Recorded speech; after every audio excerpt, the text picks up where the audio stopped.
Subnautica 2 is dead. The situation is bad, and it looks like there's not gonna be any redemption. Players are boycotting it, and the game looks honestly more dead than Bethesda at this point. More dead than even Ubisoft, and that's a literal company that's currently gonna declare bankruptcy any day now at this rate. And yet, Subnautica is somehow doing worse. Why are we still here? Just to suffer. Hey everyone, Bacon here. Things have happened, and they're not looking good. So in the interest of keeping you all up to date with the news, here's a follow-up video to the video I made a couple of days ago. If you guys haven't watched it, the link is down. We watched it, and a lot of people were commenting, by the way, about this video, saying that, oh no, this video gives way too much credit to the people that got let go, because they're actually kind of garbage at what they do. They don't really do too many things, and there's no reason to be mad that they got let go, because they kind of tried to destroy the game to even a certain degree. That's kind of a short summary. And the new guy, not a lot better. So, not much, honestly, changed there with the leadership thing. In the description, it gives some important context to this whole situation, so I highly recommend you watch it first if you haven't seen it yet. But let's jump into all the stuff that has happened since, and explain why there is now a Reddit post with nearly 40,000 upvotes at the time of recording, urging people not to buy Subnautica 2 in the main Subnautica subreddit. That is a massive hit, by the way. That is a massive hit. Let me explain how these things actually work. Subnautica Steam DB. Let's look at how much players did this game have. Okay, let me explain. This is perfect. I'm gonna switch scenes so you can see the screen. There we go. So, this is Subnautica 1. Pretty beloved game. A lot of people enjoyed it. Had a peak of 51k per player 7.5 years ago. Not honestly that bad now, was it? And, you know, since that point, it has fallen off a little bit, but it's, you know, it's still 10% peak, which is actually pretty good. This thing is doing better than Diablo 4 or literally any Blizzard game out there. Not even gonna lie. But let me explain how actually impactful, how devastatingly impactful 40k players potentially not buying Subnautica 2 is. So, let's look at the numbers of Subnautica 1. With 51k peak players, we can easily establish that the sales were roughly probably from 300k to 700k maybe-ish. Reasonable to assume. Most likely 500 or 600k because it was a pretty popular game. And when it's a pretty popular game, more people buy it than actually play it. When it's a very unpopular game and people hate it and the word on the street is it's bad, you're going to have a situation where, you know, less people actually actually buy it than play. Well, not necessarily, but, you know, if this was a really bad game, it would probably sell 300k copies. And with a 51 player peak. So, let's assume that the game sold 500 copies. And now we have a Reddit post that has 40k players upvoting. And that is 40k players upvoting. Okay? Well, not players, but potentially buyers upvoting. Okay?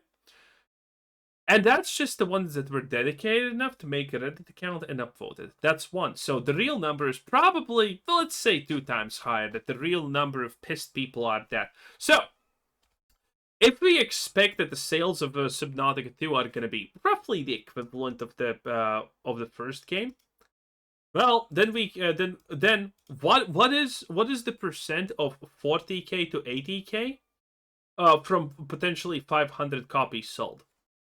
Yeah, that's almost 15%. That is 8 to roughly 16% loss of copies sold. That is actually a shit ton. That is a lot. That is actually a lot to deal with. So, these things matter. This is why these things matter. If Subnautica was sold like 3 million copies week 1, wouldn't be such a big deal, okay? It would be a slight bump, but not such a big deal. But if this game has only sold like 500k copies, this is a big deal. boycotts like this are actually way more large than you would think. The difference between 10% less or 10% more sales can be the difference between survival for a lot of companies.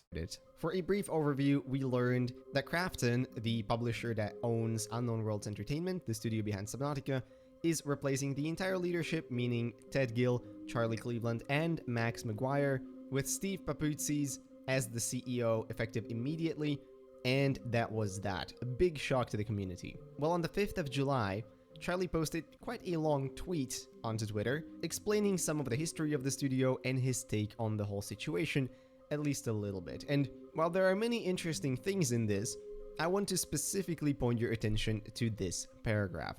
Quote, "So you can see why, for Max, Ted, myself, the Unknown Worlds team, and for our community, the events of this week have been quite a shock. We know that the game is ready for early access release, and we know you're ready to play it.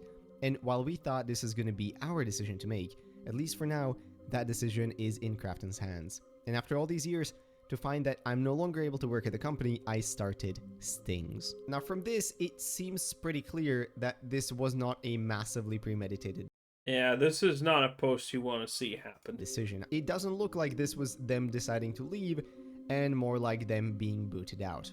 Well, the situation continues. Initially, it seemed that the game was still on track to be released this year, and people in their Discord, even the moderators, kept reiterating that information. Well, just yesterday, an article came out for Bloomberg by Jason Schreier announcing, quote, "Krafton delays Subnautica 2 game ahead of $250 million payout." And this is where things go from bad to looking really, really sketchy. Now, Jason has a somewhat accurate history of predicting these delays, and he is, of course, right. Only hours later, the official confirmation came out, along with a handy YouTube gameplay teaser. But it is when you begin to read between the lines of the article that some things begin to smell very fishy. Now, when Krafton initially purchased Unknown Worlds, there was some sort of an agreement that a $250 million bonus would be awarded to the studio if they hit certain revenue targets by the end of 2025. Now, clearly from the post by Charlie, the studio was planning to release the game into early access this year, and thus they would most likely hit that bonus, which would be not only amazing for the future of the studio, but obviously for every single individual working in it that would be able to get a share. That's interesting because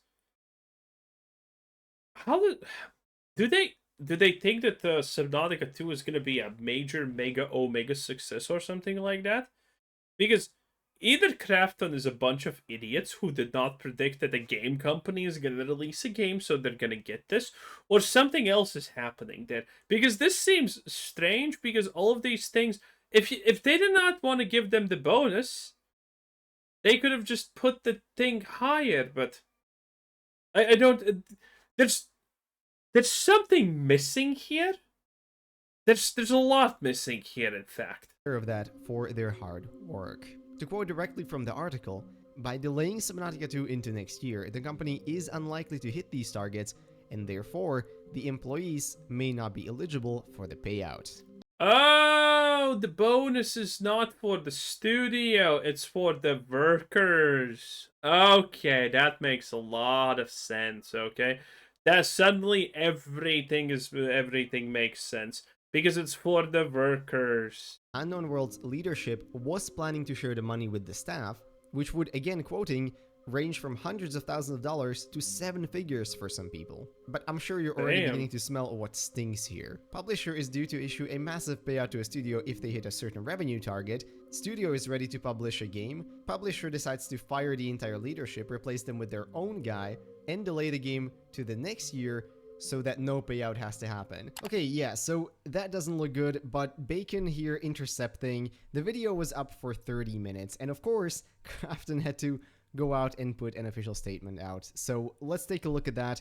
This is super fresh from their perspective. What they say is that the original leadership failed to reach the goals in 2024, and Charlie and Max refused to return to their roles as game director and technical director, instead wanting to focus on other projects. Supposedly, this absence of leadership resulted in issues with the game and, quote, the current early access version falls short in terms of content volume. On top of that, Crafton says, quote, they have committed to fair and equitable compensation for all remaining Unknown Worlds employees who have continuously and tirelessly contributed to Subnautica 2's development. Look, this situation is about as messy. Okay, yeah, what is really happening? Someone's lying.